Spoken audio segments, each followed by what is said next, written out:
Hi, everyone. I'm Bevin Clare, and this is Six Clinical Questions. Today, we will be hearing from Camille Freeman. And I'm so excited to get to know a little bit more about somebody I actually already know quite a bit about, but this is a whole new format, and who doesn't want to dive in deeply with Camille? Hi, Camille. So, for our first question, I want to get to know you a little bit more and hear about your clinical practice. Will you tell me or tell us an overview of your practice and the work that you do as an herbalist? I think we're especially interested in those details like how long have you been practicing? How many clients do you typically see? Do you have a focus in what you do? So, just so we get a feel for your work as a clinical herbalist and what you offer. Well, hi there. Thank you so much for that question, Bevin. To give you a little bit of an overview about my practice, I have been in practice since, depending on whether you want to count student clinic or not, 2003, 2004, something in that range. I have worked in all kinds of different environments from working in an OBGYN office. I've worked in a large fertility clinic. I have worked in an acupuncture office. And for the last maybe 10 or 11 years, I have been doing my own private practice exclusively online, virtually. So that's kind of the basics. I practice as both an herbalist and a nutritionist. My particular specialty is fertility, menstrual health, that sort of thing. Although I do see a variety of other clients as well. I'd say maybe half of my practice is people who are working on fertility, or of course, then you often go on to become pregnant and so forth. So I see, a lot of folks in that range, but I also see a ton of other people via referrals and that sort of thing. Right now, I have a job as a professor at the university, and I'm also doing a bunch of continuing education, mentoring things for other practitioners. So as a result, since about 2019, my practice has been very small. I'd say I'm practicing maybe like a quarter time to an eighth of a time, just because I want to, I like doing clinical work. I really want to keep offering that, and time is very limited. So right now I will see between 4 and 8 clients a week, every other week. So I work on an A/B schedule. So one week I have clients, the next week I don't have clients. Then I go back to a week with clients and so forth. And I find that rhythm works really well for me. And of those client spots that I have, some of them are one-on-one mentoring and some of them are working with people clinically. So that's kind of the setup of my practice, and I hope that's helpful. For the second question, let's shift gears a little bit and hear about a plant that you found yourself using quite a lot lately, especially if it's something that's changed over time. Maybe it's something that you didn't used to use a lot and now you do. Why is that? Why do you think that this plant is used often? Why do you like to use it? How do you like to use it? Tell us a little bit about a favorite plant of yours. Okay, this was a really hard one to answer because it was challenging to pick one. And I've decided to go with hawthorn leaf and flower. This is something I work with quite a lot in many of my formulas, especially for my folks who are trying to get pregnant. This is not something that featured predominantly in my practice when I was first getting started. When I was starting out, I really was sticking within the bounds of what I was taught and thinking like, oh, okay, fertility, we're going to work with the menstrual cycle and we're going to use our Dong Quai if somebody's not actively trying to get pregnant right now, and our, this, that, and the other, the Vitex and so forth and so on, and really focus on hormones and all of this. And while I still do that to a certain degree now, I have come to realize over the years, and I knew this academically, but I think just seeing it in practice has helped me understand it on a different level, that when we're working around fertility, we really are working with full body health. And so a lot of times, most of the time, I would say that when somebody's having menstrual cycle disruption or fertility challenges, that it may or may not be related to the hormones. It may or may not be related to, estrogen and progesterone and anything else that's going on. More often than not, we need to look at some other things that are blocking health in the body, such as sleep and the nervous system or digestive function or any number of other things that might be going on for people. So a lot of times when I'm working with folks, you might look at their formula as a trained herbalist and be like, you would not guess that our focus was fertility. So a lot of times it's really more full body constitutional support that we are doing for a long time before we ever get into anything specific related to quote, the menstrual cycle. Although many times it's shocking sometimes how much change you can affect in the menstrual cycle when you just support the nervous system or when you do constitutional support, etc. So why am I blabbering on about this, and what does it have to do with Hawthorn? The reason it has to do with hawthorn is because hawthorn, especially the leaf and flower, are so supportive for the blood vessels. And a quick physiology tidbit, because I can't help myself. We oftentimes think of the blood vessels as tubes, like a pipe to get water from one place to another or something like that. So we think about it sort of like moving the blood around the body.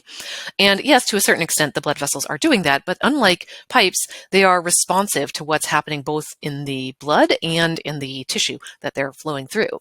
And so these blood vessels are constantly changing. They're constantly responding, and they're constantly, things are shifting around in the blood vessels. They're dilating and contracting. There are different things going on in order to control the flow of blood and so forth.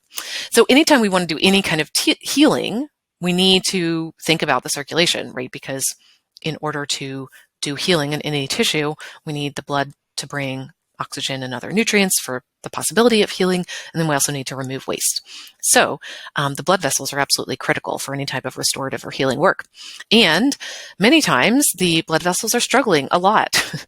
One of the things we know about the blood vessels is that they actually have a thin layer. Many of the blood vessels have this thin layer on the inside of the vessel called the glycocalyx, which is just a series of proteins and carbohydrate chains that basically flow with the blood. So they're attached to the endothelium, or the lining of the blood vessel, and they are moving with the flow of the blood and helping the blood vessels sense what's going on.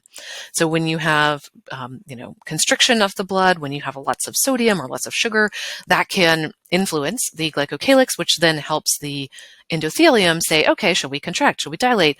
Do we need to bring sugar and sodium out of the blood? Do we need to move some of it back in, and so forth? And the glycocalyx, we never knew about this before because it's hard to study. It's only really present when the tissue is living and doing what it's doing. And so you can't really do an autopsy and be like, wow, look at all this glycocalyx.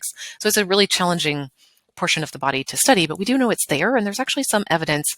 It's not the strongest evidence ever, but there's at least some evidence that hawthorn leaf and flower can support the glycocalyx. So I love thinking about how can we use hawthorn? How can we work with hawthorn in folks where we have reason to suspect that their blood vessels are having a challenging time? So folks who are having hypertension, any kind of underlying kind of cardiometabolic stuff going on, I really like to work with hawthorn, especially as it relates to fertility, but also people who seem to struggle with blood sugar. So anybody with kind of metabolic syndrome types of things going on, type 1 or type 2 diabetes, I'm really thinking about their blood vessels and how can we make sure that these variations in sugar and glucose, the blood glucose, are not adversely affecting or minimizing the adverse effect on the blood vessels. Of course, hawthorn, the leaf and flower, also have really lovely, gentle nervous system effects. They're working in so many ways that we probably don't fully understand. But I really find that it's such a beautiful, supportive herb that can make a difference for people. And it's an herb that I consider to be relatively safe in folks who are trying to get pregnant, in pregnancy, and in a number of different types of people. So I work with it quite a lot, and even better, it seems to be well tolerated. People don't mind the taste, typically speaking. So this is an herb that I find that it's a big one that I use often, and maybe it's not the first thing that would come to mind for people when you think about fertility and the menstrual cycle. For our third question, let's get into something that I think everyone wants to know, which is the money stuff. And so could you tell us a little bit about how you charge people for your clinical work? What's your philosophy overall on money in clinical practice, and about how you balance your desire to serve your community with your desire to make a living as an herbalist? We know that that's tricky, and we're so excited to hear a bit about what you've discovered over time. This question is an interesting one because I feel like it's midstream for me. Like I can say right now how I'm thinking about money and structure and accessibility and those types of things. And probably a year from now, 5 years from now, 10 years from now, it will be different. So this has evolved absolutely since I started clinical work, and I'm sure it will continue to evolve because it's something that I think about a lot. So the way that I'm doing things right now is that I have a clinic. I have a very small clinic, as I've already mentioned, where I see people individually. And right now, the price for an initial visit plus one follow-up with me privately is $349. And I'm sure that sounds like quite a lot to a lot of people who are listening here, and it's certainly gone up over the years. When I first started practicing, I was really confidence was an issue. I was not sure I knew what I was doing. And also I was thinking, like, well, how can I make this absolutely the most accessible to people that I can? So I was really charging relatively low prices. And I was using the head in the sand method of just like, oh, I'll just charge this and hopefully it will work out. And over time I realized, okay, I need to actually sit down with the numbers and think about, like, how much is it costing me to run this practice? Like having a website and paying for the tools that I am using and paying for my licensure and my certifications and those types of things. Like, there are costs associated with running a business. And of course, I need to pay for food and rent and these types of things. And when I sat down with it after a year or two, and I was like, oh, I'm actually paying money to be doing this work, which doesn't work out. And, I think there's a time and a place where people feel that they are able to do that, but I was not in one of those places. I really needed to be supporting myself, and I, in fact, was losing money. So I had to get really real about, what does this look like? How can I make sure that I'm able to support myself doing this kind of work? And so I've done a lot of thinking about, like, what does it actually cost? What does it need to cost in order for me to be able to do this? I have certain circumstances. For example, I have childcare that I need to think about.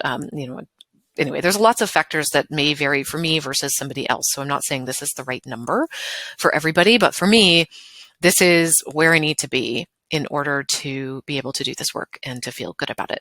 And so that's how much it costs. I also have a free clinic.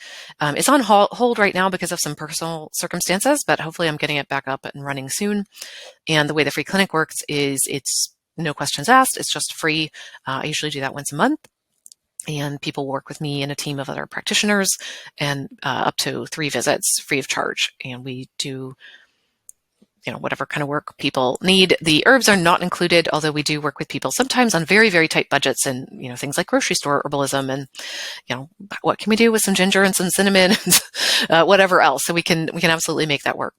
So for me, that is the cleanest method. So, like, either you pay to come see me privately, or you can come to the free clinic. There's not a sliding scale. There's not, this, that, and the other. I do have the option to pay in installments. So if people want to break it up and pay over time, they can if they come to see me in my private practice. But that's it. I have worked with sliding scale. I've worked with bartering. I've worked with all sorts of different models. And I have found that for me, this is what works the best right now.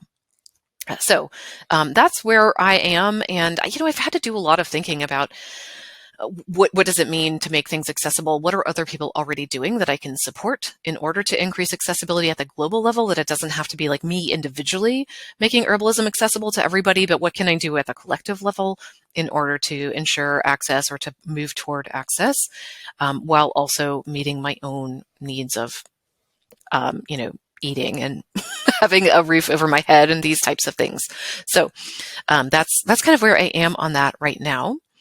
And let me see, there was something else I wanted to say on this topic.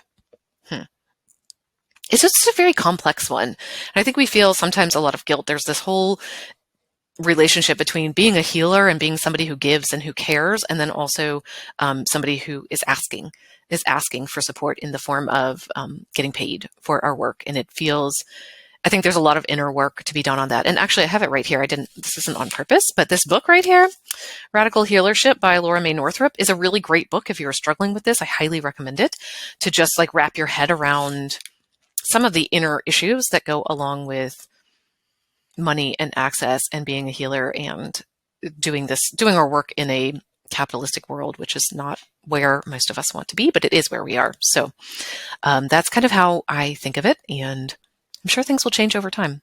Oh, the other thing I wanted to say is that I learned the hard way that I'm also not somebody who has the constitution to do a full-time clinical practice. There's just a certain type of people who can do that, and it's not me. So I like to be somebody who's doing some clinic and then some teaching. I find that that's a great balance for me. I know folks who like to do sort of herb walks and clinic, and that's a good balance. Or some people who like to be in the garden, growing herbs, making remedies, making formulas for people, running an apothecary, and doing clinic. So there's not necessarily, one way to do things. But for me, what feels really good is to have sort of multiple legs on the chair I'm sitting on, where I'm depending on my energy and my interest and the interest of my community, I can find a balance between multiple different types of things in order to support myself and have a relatively stable income. But that's where I am, and I hope that's helpful for people. Question number 4 is secret sauce time. So, what is your secret sauce to being successful as an herbal clinician? And what kind of advice do you have for those aspiring clinicians out there? What would you like to tell them about how to succeed in the way that is meaningful and realistic for them? So, secret sauce. Okay, I could probably go on for just hours about this topic, so I'm going to try to be relatively concise. I think that the secret sauce to being successful as a clinical herbalist depends on how you define success, because there's so many different ways to do this work. It's really hard to say like, oh, there's one way, one thing that everybody should be aiming toward.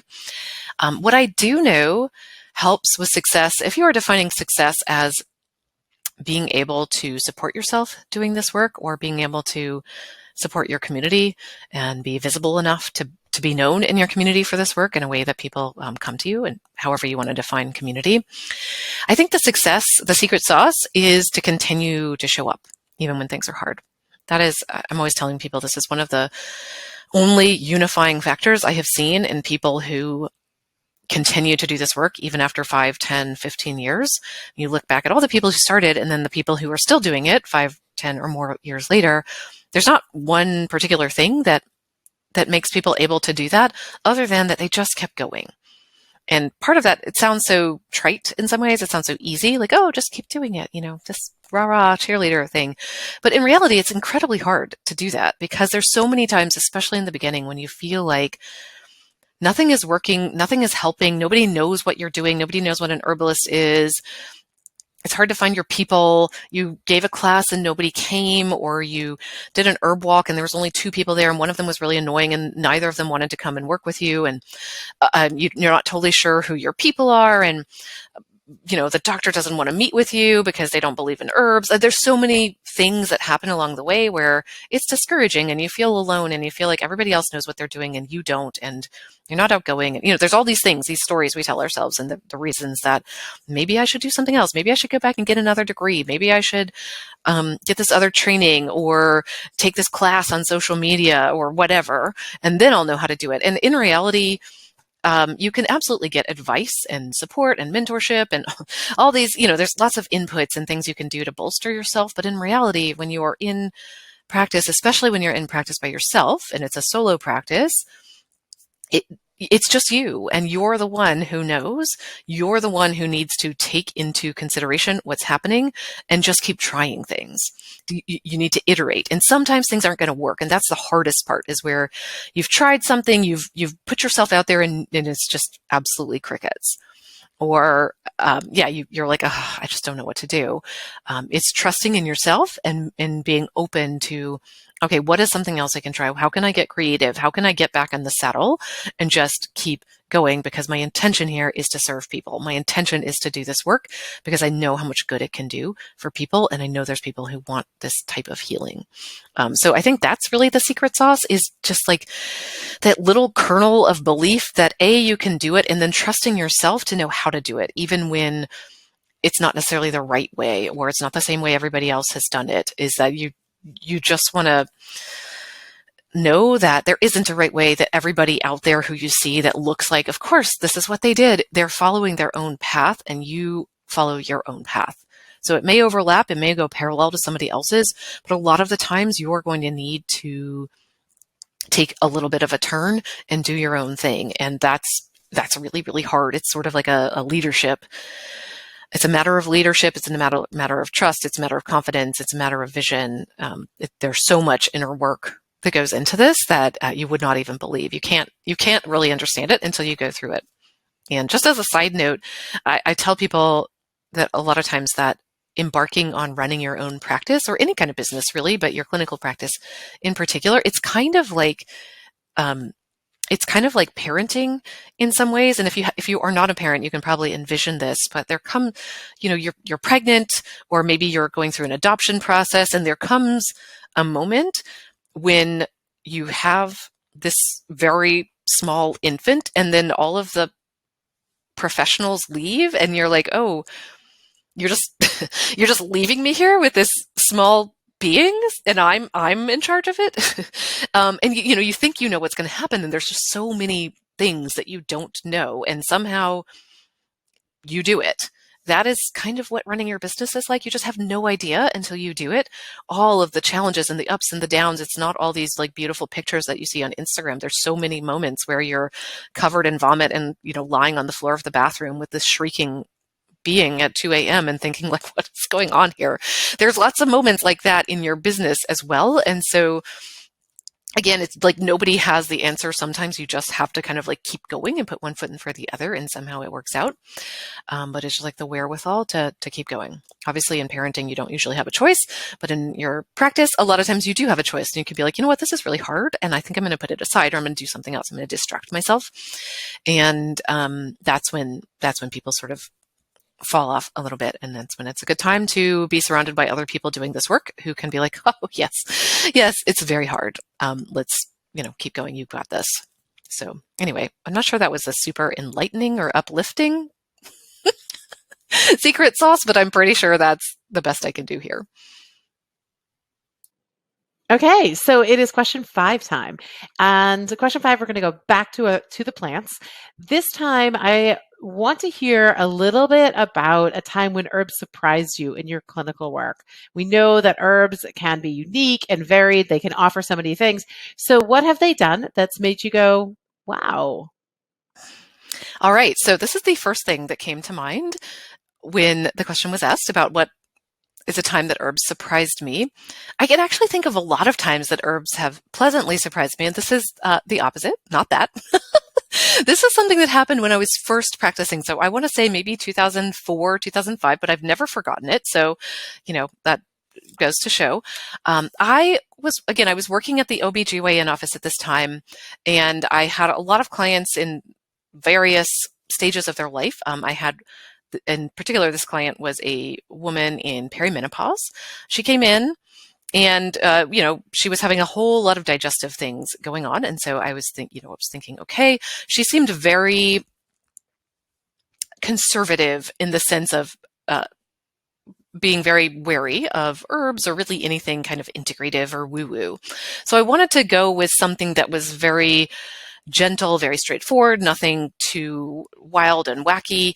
And she was also going to be traveling. They were going to Europe. She and her husband were going to Europe.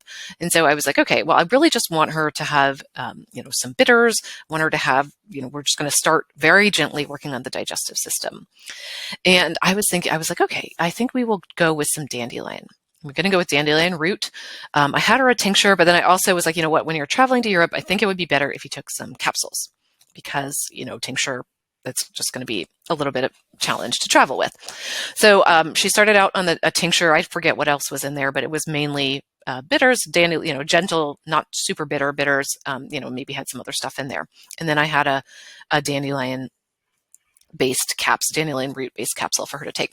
Okay. So she came in, and then I think we scheduled her follow-up visit for a week after she got back from Europe. So maybe it was like 3 weeks, 4 weeks, something like that. And she came in, and I was like, well, how was your trip? How did things go? And she was like, well, it was okay, but I had horrible bloating and gas and some diarrhea the entire time I was gone. And I think it's from the herbs. I think it's this dandelion. And she said it was fine while I was taking the tincture, but these capsules just really upset my stomach. And I was like, well, did you stop them? And she was like, no, because you said I needed to take them twice a day. So I've been taking them twice a day throughout her entire trip to Europe. She was taking the dandelion twice a day, even though it was giving her gas and bloating and some diarrhea. And I was I was like, oh my goodness. And so it's my suspicion that was the inulin in the dandelion root that was upsetting her microbiome. She really, I suspect she had some IBS types of things. At that time, I had not learned, or either I hadn't learned about it or I hadn't remembered, which is, two different things. But just hadn't thought of dandelion in that way. And, we always think it's such a gentle, supportive herb for people. But like anything, even the most gentle, soft, safe types of herbs, there are people who can have reactions to them. And in this case, this was not a good herb for her most likely because of the inulin. We tried a few other things down the road, and that's, I'm fairly certain that was her situation. But the other thing that I learned from this, there's the surprise of, oh, wow, this herb that I had thought of as like very gentle and very safe and like taking a very small step for this very cautious person was in fact quite a problem for her. So that was one learning. But the other learning was that power that I had, because I had told her to take this twice a day. And she, in her mind, I said she should do it, so she was going to do it. And she did not message. This is before we had all the current practice management systems. She would have had to call me on the phone from Europe. So I understand why she didn't do it. But she did not stop taking it, which is what I would have hoped somebody would do. And enjoyed her vacation in Europe, but instead she just kept going because she had been told to just keep going. So I realized that I need to make sure that in my visits, I am helping people understand their role and to make sure that I'm not taking too much power and that they have the choice. I'm making it so clear in my written recommendations and the things that I'm telling them, I'm making it so clear that if there's any problems, they can stop and call me, or, it's their choice whether they take the herbs or not. So it really shifted the way that I practice and the way that I communicate, because I thought it was clear. I thought it was clear that we were in a joint relationship and that we were co-creating this formula and that, blah, blah, blah, blah, blah. And I'm sure I had that in my informed consent, but that, signing the form is one thing and then putting it into practice is another thing. So that was such a learning for me, both about dandelion root and who, does and does not tolerate dandelion root, but also just about the way that we show up in practice, the way that we're saying things, and making sure that communication is clear among clients, so ourselves and clients. So anyway, that was a little surprise that I got that stuck with me for almost 20 years now. Lastly, we want to find out more. I'm sure that everyone is inspired by what you shared today, and they'd like to find a little bit more about your business, what you do. So share some of those links and URL. We'll make sure to drop them in the program so that folks can pick up on that. But tell us how to find out more about everything that you're doing so we can keep up with all of the awesomeness. Thank you for asking. The best way to find out a little bit more about what I'm up to is just to go to my website, which is camillefreeman.com. You can find out a little bit more about my free clinic. You can find about my one-on-one consultations. But the main thing I would recommend that you do while you're there is sign up for my weekly practitioner notes. That's a newsletter that I write for herbalists and nutritionists that goes out almost every Thursday. And usually there's just like a short note from me, as well as any upcoming things that I'm doing and 3 recommendations from the week. So this could be anything like a recipe, a book I read, a podcast, a link to an article, anything else that seems like it might be helpful for other clinicians. I try to put it in there. So that's the best way to stay in touch and find out what I'm up to. In terms of the programs that I offer outside of the one-on-one work that I've already mentioned, I do have Monday Mentoring. That is a community of practice for people who are actively in practice, either as an herbalist or a nutritionist or both. We meet every Monday. There's 3 sessions to choose from. You can come to one, you can come to none, you can come to all. But we have roundtable where we go over people's cases. We have practice management where we talk about the ins and outs of running a practice, some of the things that have come up here. And then we also have, occasionally we have journal club. We have apothecary management, learning, asking questions, learning from one another about remedy making, gathering herbs, formulating, all that kind of thing. So it's just a space for people who are in practice to support one another and to be engaged in thinking about your clinical practice. So that's a big one. We try to keep it super affordable. Love to have you join us there if you are actively in practice. I also do an ongoing continuing education series called a Deep Dive, where we have 1 lecture a month and we really just dive into a topic. So it's either me it's either me doing a lecture, but I also try to occasionally have some guest speakers come in and talk to us. So this year we've had Guido Massé, we've had David Winston. We've had all sorts of amazing people come in and do lectures as well. So if you're looking to continue expanding your knowledge about herbs and clinical practice and nutrition, you can check out the deep dive. So in 2024, we will be doing a nervous system deep dive, which at the time of recording, I'm still working on, but details should be up by the end of the year, and we'll open it up for registration in January. So anyway, happy to speak to people. If people have questions, don't hesitate to reach out to me, and thank you for your listening. Thank you so much, Camille, for all of those gems. I love the reminder about showing up. I think, that's such a, in some ways, simple thing to do. And it's such a great place to know that you can do that. You didn't say to do something completely elaborate or fantastic or different than everyone else. Just show up. So I love that. And the call to consider herbs like hawthorn and just all of your groundedness around how you practice and how you structure things. I'm sure our listeners learned a lot. So thank you so much for joining me for 6 Clinical Questions. And I hope you check out our future episodes and have a great day. Bye.